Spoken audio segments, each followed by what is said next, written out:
मैंने पिछले चुनाव में भी मंदिर में खड़े होकर बात कही थी। मैं विधायक को 1.25 लाख रुपए तनख्वाह मिलती है और 1.25 लाख रुपए तनख्वाह भी मैं अपने घर नहीं लेकर जाऊंगा। वो भी आधे पैसे मैं हमारी ज़रूरतमंद बेटियों की शिक्षा पर और आधा पैसा उन बेटियों की शादी पर खर्च करूँगा। ये तो इंद्र देवता की मेहरबानी है। बरसे नहीं तक एक बरसात हुई थी 35 मिनट की, उसी के पानी निकलने में 8 घंटे लगे थे। 8 घंटे लगातार लोग जीडी रोड के ऊपर जाम में खड़े रहे। तो ये खाली बातों से शहर नहीं चलने वाला, आपको वाकई में कुछ करना पड़ेगा। नौबत क्यों आई? 5 साल के आखिरी 3 महीने में ऐसी नौबत क्यों आई? आपको समाधान शिविर लगाने पड़े, ये सोचने का विषय है, क्योंकि आपने पिछले 4.5 साल तक कुछ काम ही नहीं किया। हरियाणा में होने वाले विधानसभा चुनाव को लेकर लगभग सभी राजनीतिक दलों के नेताओं ने और टिकटार्थियों ने अपनी अपनी कमर कस ली है और सब लोग चुनाव मैदान में उतर चुके हैं, पब्लिक के साथ जनसंपर्क अभियान चलाए हुए हैं। फिलहाल हमारे साथ कांग्रेस के पूर्व प्रत्याशी संजय अग्रवाल हैं। बता दें कि पिछले विधानसभा चुनाव में इन्होंने पानीपत में अपनी खासी मौजूदगी दर्ज कराई और 40,000 से अधिक जो है वो वोटें हासिल की। इस बार भी पानीपत की शहरी विधानसभा से तैयारी में है, लगातार जनसंपर्क अभियान चलाया हुआ। इनसे बात कर लेते हैं। सर नमस्कार। नमस्कार सर, क्या कहेंगे? पिछली बार आपने विधानसभा का चुनाव लड़ा, 40,000 से अधिक वोटें ली। इस बार की कुछ तैयारियां बताएं, क्या तैयारी? बिल्कुल पूर्ण रूप से तैयार हम। पिछले 5 साल से हम तो तैयारी में लगे हुए हैं। जिस तरह से हमने पानीपत के लोगों की आवाज़ उठाई, लोगों के सुख दुख में पहुँचना, और पानीपत का कोई भी ऐसा मुद्दा जो जनता के खिलाफ था, हमने हर मुद्दे को पानीपत की जनता की पैरवी की और सरकार को जो चीज़ें जनता के खिलाफ थी उसको बदलने पर मजबूर किया। इसके हम तो पिछले 5 साल से लगातार चुनाव की तैयारी में लगे हुए हैं और इस बार मुझे पूर्ण रूप से विश्वास है कि जिस तरह से पानीपत की जनता ने पिछली बार 40,000 वोट देकर एक कांग्रेस पार्टी का कीर्तिमान स्थापित किया था, इस बार हम उस कीर्तिमान को जीत में बदलेंगे और एक बहुत बड़ी मार्जिन के साथ कांग्रेस पार्टी को इस सीट को डालेंगे उसकी जोड़ी में। लगातार पिछले 5 साल से आप जनता के बीच में हैं, जन समस्याएं भी देख रहे हैं, लोगों के साथ जनसंपर्क भी कर रहे हैं। क्या कमियां देखते हैं शहर की कमियाँ गिनाने लग जाए तो शायद शाम हो जाएगी जी। अनेक ऐसी समस्याएं हैं, चाहे वो जल भराव का मुद्दा है, स्वास्थ्य का मुद्दा है, शिक्षा का मुद्दा है, सफाई का मुद्दा है और निगम के भ्रष्टाचार का मुद्दा है। कोई ऐसी चीज़ नहीं है जो पानीपत के अंदर सुचारू रूप से चल रही हो। पिछले 10 साल से जब से भाजपा की सरकार है, हम लगातार कॉलोनियों में जा रहे हैं, लोगों से संपर्क कर रहे हैं जी। हम उनसे पूछते हैं आप अपनी समस्याएं बताओ। मैं अभी कायस्थान बोला है यहाँ किले के पास रमन स्कूटिया के सामने, वहाँ गया, महिलाओं से मेरा संपर्क वहाँ हुआ तो उन्होंने एक ही बात कही, बोले भाई साहब क्या बताएं, आवारा पशुओं से इतने बेहाल है पूछो मत। सफाई के नाम पे वहाँ उन्होंने दिखाया मंदिर के साथ इतना बड़ा गंदगी का ढेर लगा हुआ है।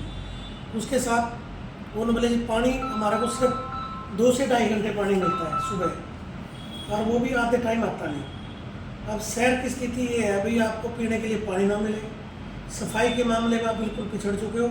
मेरे को याद है 2014 से पहले पानीपत की सफाई का टेंडर 45 लाख के आसपास होता था, जो अब 6 करोड़ रुपए हो चुका है जी। और दुर्भाग्य है पानीपत का कि उसके बावजूद हम पानीपत में लगातार गंदगी झेल रहे हैं। कोई भी, जैसे अब मानसून का मौसम शुरू हो गया है तो बीमारियों का भी बोलचाल शुरू हो जाएगा पूरे शहर के अंदर। तो सबसे ज़्यादा कोई बीमार होता है तो पूरे हरियाणा की अगर हम सर्वे करें ना, सबसे ज़्यादा बीमारी पानीपत में मार करती है। चाहे वो डेंगू का मामला हो, चाहे मलेरिया हो, चाहे जब कोई भी बीमारी है वो गंदगी से फैलती है, पूरे पानीपत को अपने स्कंजे में कस लेती है। यहाँ ना तो स्वास्थ्य सेवाएँ हैं, उसके नाम पर सिवाय एक सिविल हॉस्पिटल है जी। इन्होंने एक वो क्या कहते हैं उसको, आयुष्मान कार्ड चला रखा है। किसी हॉस्पिटल में चले जाओ, हर हॉस्पिटल का था भी मारे तो करोड़ों रुपए बाकी है जिस सरकार की तरफ, हम इस पे इलाज नहीं करेंगे आपका। तो भाई क्या करें, कागज़ के टुकड़े का। सिविल हॉस्पिटल चले जाओ जी, सिविल हॉस्पिटल जाते हैं, वहाँ ना डॉक्टर हैं और ना उनके पास देने के लिए दवाइयाँ हैं। आखिर में क्या करते हैं हम, गरीब आदमी बेचारा कर्जा लेता है तब अपना इलाज कराता है। प्राइवेट हॉस्पिटल में जाओ, ये हर चीज़ में सरकार लोगों के साथ धोखा कर रही है। इस बार हर व्यक्ति समझ चुका है भाई इन धोखेबाज लोगों से बचना है और जनहितैषी सरकार कांग्रेस पार्टी को फिर से लेके आना है। ताकि हमारा जीवन स्तर ऊंचा उठ सके और जो इन समस्याएं जो हम लगातार फेस कर रहे हैं इनसे हमारे को मुक्ति मिले। देखिए, तमाम तरह की समस्याओं के बावजूद सरकार के जो दावे हैं वो लगातार यही रहे हैं कि हरियाणा में अभूतपूर्व विकास हुआ है। पानीपत की बात करें तो पानीपत में विकास की काफ़ी सारी बातें हुई हैं, किस नज़रिए से देखते हैं? कौन सा विकास? कोई एक चीज़ हमारे विधायक जी कहते हैं भाई मैंने 1600 कुछ करोड़ रुपये पानीपत में लगाए। 1600 करोड़ भाई मैं तो उसको कैलकुलेट भी नहीं कर सकता कितनी जगह में रखे जाएंगे पैसे।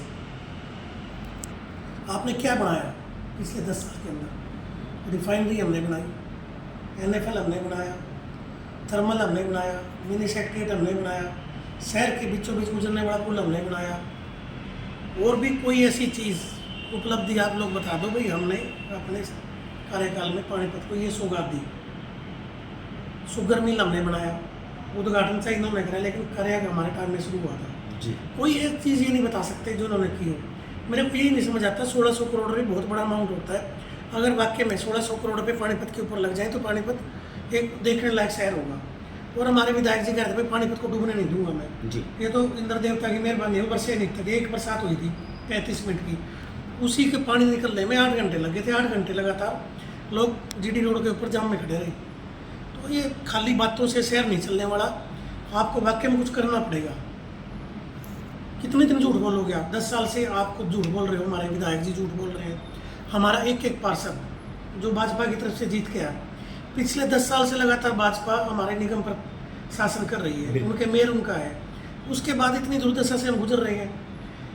आप प्रॉपर्टी ID बनवाने चले जाओ, अगर आपने पैसे दे दिए तो बन जाएगी, अगर आपने पैसे नहीं दिए आप धक्के खाते रहो, कोई आपके सुनने वाला नहीं है। इतना बड़ा भ्रष्टाचार कर रहा है। खुद पीछे रैंकिंग दी थी भाई पूरे हिंदुस्तान के अंदर कोई सबसे बड़ा भ्रष्टाचार कहीं पे है तो पानीपत के नगर निगम के अंदर है। तो इस बात से आप अंदाज़ा लगा सकते हो भाजपा को लोग वोट क्यों दें। जी, कोई एक कारण तो हो ना। बिल्कुल। आपने लोगों की सहूलियत के लिए काम किया। फैमिली ID का झूठा प्रचार कर इन्होंने एक प्राइवेट कंपनी को ठेका दे दिया, उसने घर बैठ कर लोगों की फैमिली ID बना दी। जो बेचारा दिन भर रिक्शा चला के 300 रुपये कमाता है, उसके लाखों रुपये फिर दिखा दी फैमिली ID में, उनके राशन कार्ड काट दिए। मैं तो पानीपत की बात करता हूँ, पानीपत के अंदर 10,000 राशन कार्ड काटे गए। सबसे पहले पूरे हरियाणा के अंदर मैंने आवाज़ उठाई भाई इनके राशन कार्ड क्यों काटे गए। मैं सिर्फ एक ही बात कहता हूँ हर बार, आज भी वही बात कहूँगा। DC साहब, जिन लोगों ने ये सर्वे किया, जिस व्यक्ति की फैमिली ID में 10 लाख रुपए दिखा दिए, या तो आपका महकमा उसको साबित करे वाकई में इस व्यक्ति की इनकम 10 लाख रुपए है जी। नहीं तो आपका दायित्व बनता आप उस व्यक्ति को 10 लाख रुपए दो, उसको ना तो आपके राशन कार्ड की जरूरत और ना आपके पीछे चक्कर काटने की जरूरत। क्या मिलता है राशन कार्ड पे? 5 किलो राशन जी। और वो 10 लाख रुपये आप उसको दे दोगे, ब्याज में बैंक में डाल देगा, उसके ब्याज पे कई किलो राशन आ जाएगा। उसका क्या जरूरत आपके पीछे चक्कर काटने की? इन सब समस्याओं के लिए सरकार द्वारा समाधान शिविर चलाए जा रहे हैं, क्या कहेंगे समाधान शिविर में? ऐसी नौबत क्यों आई? जी। 5 साल के आखिरी 3 महीने में ऐसी नौबत क्यों आई? आपको समाधान शिविर लगाने पड़े, ये सोचने का विषय है। क्योंकि आपने पिछले 4.5 साल तक कुछ काम ही नहीं किया। आप अपनी राजनीति में उलझे रहे, सरकार को तोड़ने में उलझे रहे, दिखावा करने में उलझे रहे, लोगों को झूठ बोलने में उलझे रहे। आपने कुछ ऐसा काम ही नहीं किया तो 4.5 साल में जो लोगों को ठीक हो उन लोगों को कागजों में उलझा के रखा। हम कहीं भी जाते हैं तो बाबू हमारे हाथ में कागज ने दे दिया, हम उनको काबू करने में लगे रहते हैं। जी। तो इस समाधान शिविर की जरूरत क्यों पड़ी? मैं तो एक ही क्वेश्चन में, क्यों पड़ी 4.5 साल बाद? क्योंकि आपने कुछ कराया ही नहीं 5 साल के अंदर। जब आपको लगता है आज वोट लेने का टाइम आ गया, इसलिए आप समाधान शिविर के झूठा ढकोसला लोगों को दिखा रहे हो। उसमें कौन सी समाधान कर रहे हो? समाधान शिविर के अंदर लोग बेचारे धक्के खा के अपने घर चले जाते हैं, कुछ नहीं होने वाला इन समाधान शिविरों में लोगों की भीड़ तो लगातार बढ़ती जा रही है, लोग परेशान हैं। उनको 5 साल के अंदर पहली बार एक रोशनी नजर आई, कोई तुम्हारी समस्या का समाधान करेगा। वहाँ जाते हैं लोग इसी उम्मीद को लेकर को लेकर जाते हैं भाई हमारा कुछ काम हो जाएगा, हमारी जो समस्या है वो ठीक हो जाएंगी। लेकिन बेचारे वहाँ जाते हैं, कभी कोई अफसर छुट्टी पे, कभी कोई अफसर छुट्टी पर, ऐसे करने वाले होते हैं। तो 5 साल में जरूरत क्यों पड़ती है हमारे को समाधान शिविर लगाने की? आप 9 से 5 ड्यूटी पे बैठा है हमारा अफसर, आप उसको इंडिकेट करते हैं भाई ये लोगों की समस्याएं हैं, इनको ख़त्म करके हमारे को रिपोर्ट करो। सरकार बहुत बड़ा तंत्र होता है जी। ये आज समाधान शिविर एक ढकोसला है, मैं तो मानता हूँ कुछ नहीं है, लोगों को बरगलाने के सिवाय और लोगों को एक वो है मिट्टी गोली देनी है, भाई चुप से जाओ, समाधान शिविर में आओ, आप धक्के खा के फिर गले जाओ, कुछ नहीं होना इसमें। संजय जी, 1600 करोड़ की आपने बात की, विकास की बातें की, विधायक प्रेस के सामने कहते हैं कि मैं 1600 करोड़ रुपए का हिसाब दूँ, तो देते क्यों नहीं? फिर कहने से क्या होता है यार? 5 साल से आप कह रहे हो भाई मैं हिसाब दूंगा, दे दो, हमारी जुबान अपने आप ही नहीं बंद हो जाएगी। जब हमारे को पता चल जाएगा भाई आपने 1600 करोड़ रुपये लगा दिए पानीपत के ऊपर, हम अपने आप चुप होकर बैठ जाएंगे, फिर आप क्यों मांगेंगे आपसे जवाब जी। इसलिए तो हम आपसे बार बार कह रहे हैं विधायक जी, आप उसका क्यों नहीं बताते पब्लिक को, पानीपत के लोगों को? ले जी मैंने 1600 करोड़ रुपये में आपके लिए करके दे दिया, आप जाके देख सकते हो, कुछ होया नहीं। तो इसलिए बार बार मीडिया के सामने आते हैं झूठ बोल के, फिर गायब हो जाते हैं महीने बाद। उनको पता है भाई 90 दिन बचे हुए हैं, 1-2 बार और झूठ बोल लेंगे, अपना टाइम पास, अगली बार कुछ होना नहीं। उनको पता है भाजपा की सरकार की 10 सीटें आनी नहीं भाजपा की, उनको पता है भाई दोबारा कुछ आना नहीं, क्यों अपना टाइम पास कर रहे हैं। 90 दिन निकाल देंगे, उसके बाद मांगे जाइए जो आप खा पी कर डकार मारेंगे। चलिए, लोकसभा चुनाव में कांग्रेस ने 5 सीटें जीती हैं, इसके साथ ही 46 विधानसभा चुनाव में कांग्रेस ने काफ़ी लीड हासिल की है। किस नज़रिए से देखते हैं आने वाला भविष्य, विधानसभा चुनाव में कितना असर पड़ेगा? विधानसभा चुनाव में कम से कम 80 सीटों के साथ हम हरियाणा के अंदर सरकार बनाएंगे, क्योंकि जब लोकसभा का चुनाव होता है ना, उसमें मुद्दे राष्ट्रीय मुद्दे होते हैं जी। और जब हम अपने प्रदेश की बात करेंगे ना, तो वहाँ लोकल मुद्दे हैवी होते हैं। आपने प्रदेश की जनता के लिए क्या काम किया, वो आपको 5 साल का बायोडाटा पब्लिक के सामने रखना होता है, जिसमें पूर्ण रूप से भाजपा के लोग नाकाम हैं। इसलिए हम पूर्ण रूप से आश्वस्त हैं, कम से कम 80 सीटों के साथ इस बार कांग्रेस पार्टी सत्ता पर विराजमान होगी। तो आपको पता है 2014 से पहले हरियाणा प्रदेश, चाहे नौकरी देने का मामला हो, चाहे हमारे सफाई का मामला हो, चाहे भ्रष्टाचार कम करने का मामला हो, चाहे कर्मचारियों की सहूलियत का मामला हो, चाहे किसानों की सहूलियत का मामला हो, हर जगह हर चीज़ में हरियाणा प्रदेश नंबर 1 था। हमने कभी किसी भी व्यक्ति को कागजों में नहीं उलझाया, जो करना खुल के करना है, जनता की भलाई के लिए काम करना है, जनता की भलाई के लिए कानून बनाना है। वही फिर से हम 10 साल चलो बहका के इन्होंने वोट ले लिया, लेकिन अब जनता समझदार है और इस बार इन कांग्रेस को वोट देकर फिर से हरियाणा प्रदेश को नंबर 1 चलिए संजय जी, 5 साल से लगातार आप जनता के बीच में चुनाव की तैयारी भी कर रहे हैं, आने वाले विधानसभा चुनाव में आपके मुद्दे क्या रहेंगे? देखो जी, हरियाणा पानीपत की बात करूँगा मैं, पानीपत के अंदर बहुत कुछ करने का है। यहाँ खाली लाइट, बिजली, पानी, सड़कें ही मुद्दा नहीं है, उसके बाद भी बहुत से मुद्दे हैं। हम सबसे पहले मैं लाइटों से शुरू करता हूँ।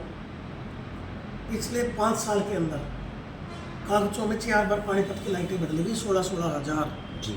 और अभी भी मैं 1 महीना पहले ही पढ़ रहा था कि 14,000 लाइटें और लगाई जाएंगी पानीपत के अंदर। आप ये क्यों नहीं बताते हो पहली वाली लाइटें कहाँ गई? एक हेरडा सिस्टम आता है जो कुरुक्षेत्र में लगा हुआ है, आप उसको टेंडर क्यों नहीं करते पानीपत का? भाई ये लाइटें लगी, 25 साल की गारंटी के लिए काम होगा, 25 साल लाइटें नहीं खराब होंगी, आपका पैसा बचेगा और बार बार के लोगों को इस समस्या से मुक्ति मिलेगी।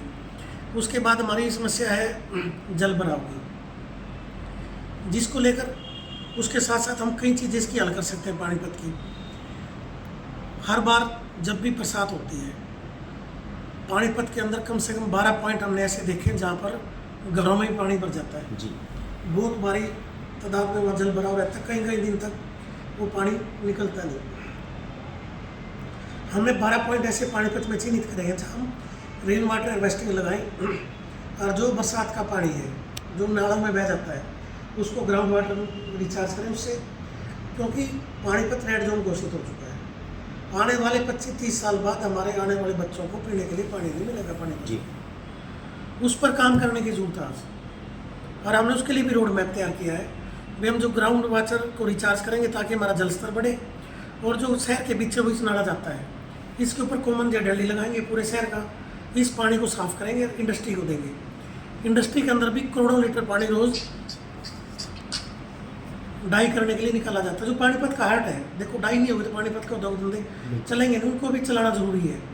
और हम कॉमन जेडली लगाकर पानी साफ करेंगे और उसको इंडस्ट्री को देंगे ताकि वो करोड़ों लीटर पानी जो ज़मीन से निकलता है वो बंद होगा। हम ग्राउंड को रिचार्ज करेंगे वाटर को, और हमारा जल स्तर अगले 4-5 साल में फिर से बढ़ना शुरू हो जाएगा। उस पर काम करने की जरूरत है। उसके बाद शहर के बीचों बीच नाला निकलता है, उसको कवर करने की जरूरत है। उसके ऊपर हमारा एक सपना है अभी पानीपत के अंदर जो गंदा नाला बहता है जिसकी बदबू से हम बहुत बड़ा पानीपत का हिस्सा परेशान रहता है, उसको हम अंडरग्राउंड करें, उसके ऊपर एक सुंदर रोड बनाएं ताकि हमारे पानीपत में एक मात्र ऐसा शहर है जहाँ माल रोड नहीं है। इसके ऊपर माल रोड बने, लोग शाम के टाइम अपने बच्चों के साथ घूम सकें और पानीपत को जाम से मुक्ति मिले, किसी से पानीपत का बाईपास हो जाएगा। उसके बाद स्वास्थ्य सेवाओं पर आते हैं।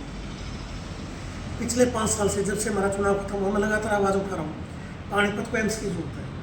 पानीपत के बाद ही नंबर 1 20 लाख के पार कर चुके हैं पानीपत जिले के बाद ही।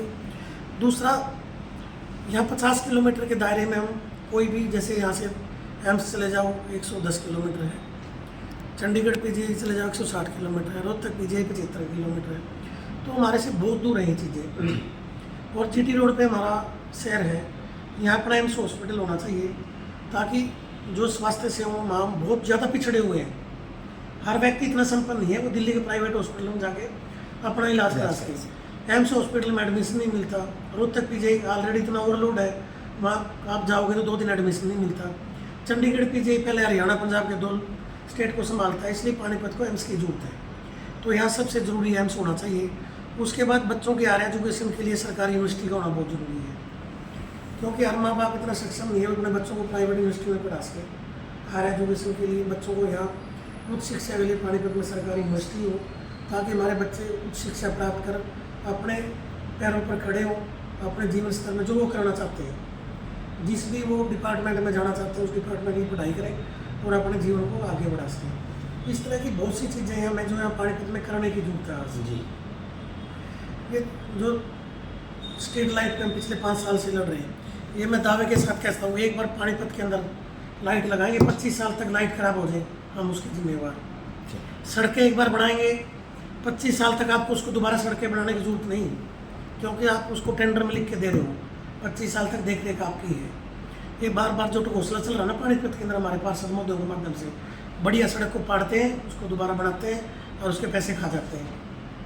लेकिन ऐसा नहीं होना चाहिए। आप जो सड़कों की जरूरत है उनको बनाओ। आप पानीपत किसी भी सड़क पर चले जाओ, चाहे सेक्टर 12 में चले जाओ, सोनौली रोड चले जाओ, बरसत रोड चले जाओ, सेक्टर 25 बाईपास चले जाओ, हर सड़क के अंदर बड़े बड़े गड्ढे हैं। गेट तो बना दिया आपने 75-80 लाख रुपये टेंडर के, जिसकी एक्चुअल कीमत 15-20 लाख रुपए है, लेकिन उसके अंदर जो सड़कें हैं ना उनका इतना बुरा हाल है। शर्म आती है हमारे को, इतना बड़ा रेवेन्यू देने के बाद हम इस पानीपत की गंदगी को झेल रहे हैं। उसके बाद मेरा सपना है पानीपत के युवाओं को रोजगार मिले। अब वो कैसे मिलेगा?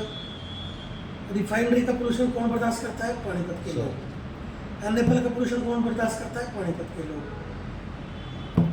थर्मल का पोल्यूशन कौन बर्दाश्त करता है? पानीपत के लोग। एक कानून है जो सरकारी उपकरण लगा हुआ है सेंट्रल गवर्नमेंट का, उसके अंदर 25% युवाओं को लोकल को नौकरी मिलनी चाहिए।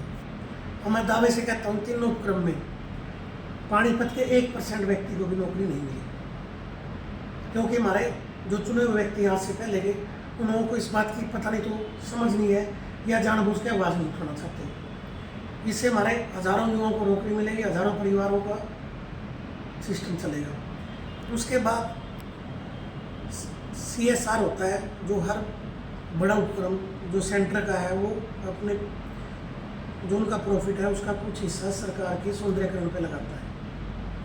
मैं दावे से कहता हूँ पिछले 10 साल में जब से भाजपा की सरकार है 1 रुपया भी लोगों ने पानीपत के ऊपर नहीं खर्चा।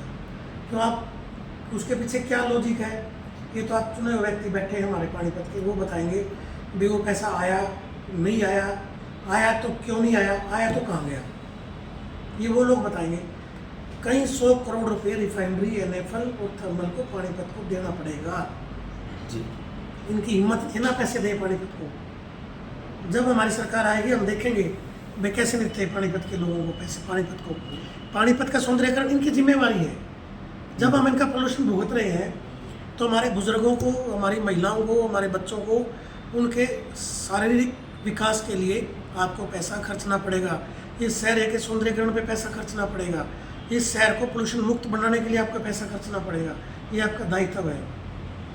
इस तरह के मुद्दे लेकर हम शहर के बीच आ रहे हैं। हमारी ये लड़ाई नहीं है भाई हमने आपकी नाली बनवा देंगे, आपकी गली बना देंगे, ये तो हम एक बार कर देंगे, 6 महीने मुद्दे खत्म। हमारे मुद्दे हैं अपनी पीढ़ियों को क्या देंगे हम, उनके लिए उनका भविष्य सुधारना है। हमारा यही मकसद है राजनीति बनाने का। संजय जी, चुनाव के वक्त आप पब्लिक से वोट मांगते हैं तो जाहिर तौर पर पब्लिक को भी आपसे काफ़ी सारी उम्मीदें रहती हैं, पब्लिक ने, जनता ने अगर आपको अपना आशीर्वाद दिया या मौका दिया तो जनता के लिए आपके क्या वायदे रहेंगे, क्या वादा करते हैं आप जनता से? सबसे बड़ा पहला वादा मेरा यही है, मैंने पिछले चुनाव में भी मंदिर में खड़े होकर बात कही थी, मैं विधायक को 1.25 लाख रुपए तनख्वाह मिलती है और 1.25 लाख रुपये तनख्वाह भी मैं अपने घर नहीं लेकर जाऊँगा, वो भी आधे पैसे मैं हमारी जरूरतमंद बेटियों की शिक्षा पर और आधा पैसा उन बेटियों की शादी पर खर्च करूँगा। सबसे पहला तो मेरा वादा पानीपत की जनता से ये है। दूसरा मेरा वादा है, जो ये लोग कहते हैं भाई खाऊंगा ना खाने दूंगा, मैं उसको चिरताट करके दिखाऊंगा भाई जो जनता का पैसा जनता की भलाई के लिए कैसे खर्च होता है, उसके ऊपर हम काम करेंगे। जनता की भलाई के लिए और उनके सिस्टम को ठीक करने के लिए वो पैसा हम जनता के ऊपर लगाएंगे, एक पैसा भी इधर से उधर होने दूंगा, ये भी मैं जनता से वादा करता हूँ। उसके बाद मेरा जनता से वादा है पानीपत के लोगों से, जिस तरह का भ्रष्टाचार पानीपत में व्याप्त है, अगर आप सरकारी कर्मचारी को मुक्त रूप से कार्य करने दोगे, वो उसकी रुकावट पैदा नहीं करोगे, तो उसका दायित्व है पानीपत के लोगों के नौकर है वो जनता के, उनको जनता के लिए काम करना पड़ेगा, नहीं तो उसको पानीपत छोड़कर कहीं और ड्यूटी करनी पड़ेगी। पानीपत में भ्रष्टाचारियों के लिए कोई जगह नहीं है। ये तब होगा जब हम ठीक होंगे। अगर हम उनको मुक्त रूप से कार्य करने देंगे तो कोई अफसर नहीं चाहता भाई मैं अपने ड्यूटी टाइम में किसी को बगैर काम के वापसी भेजूँ। इस तरह के बहुत से मुद्दे मैं पिछले आपको लगातार बता ही रहा हूँ भाई मैं पानीपत के लिए क्या करना चाहता हूँ। पानीपत मेरी धड़कन है और मैं इसको बहुत बढ़िया तरीके से धड़काना चाहता हूँ। पूरे विश्व के लोग आकर देखें भाई पानीपत क्या होता है तो आज क्या हो गया। उनका एक सपना होगा भाई पानीपत जैसा सुंदर शहर हमारा भी होना चाहिए।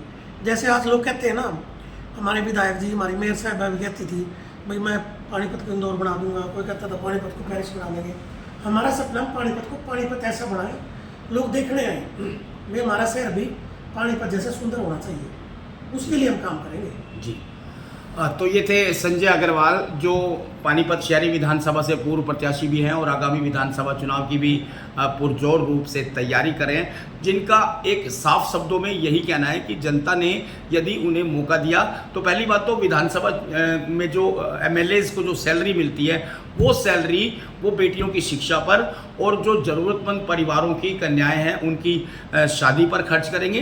इसके अलावा एक और बड़ा ऐलान जो है वो इन्होंने किया है। एक स्लोगन हम लोग अक्सर सुनते हैं, ना खाऊंगा ना खाने दूंगा। इस स्लोगन को सच में चरितार्थ करने का वादा भी पानीपत की जनता से आज संजय अग्रवाल ने किया है। बहरहाल ये तमाम बातें जो हैं वो भविष्य के गर्भ में है, आने वाले समय में क्या होगा इसके बारे में किसी को कोई अंदाज़ा नहीं है। लेकिन जिस तरह से इन्होंने अपने चुनावी मुद्दे और जिस तरह से इन्होंने पानीपत की जनता से जो वायदे किए हैं वो वायदे हकीकत में धरातल पर कब सच होंगे ये आने वाला समय तय करेगा। सहयोगी के साथ पानीपत लाइव के लिए प्रवीण ठाकुर।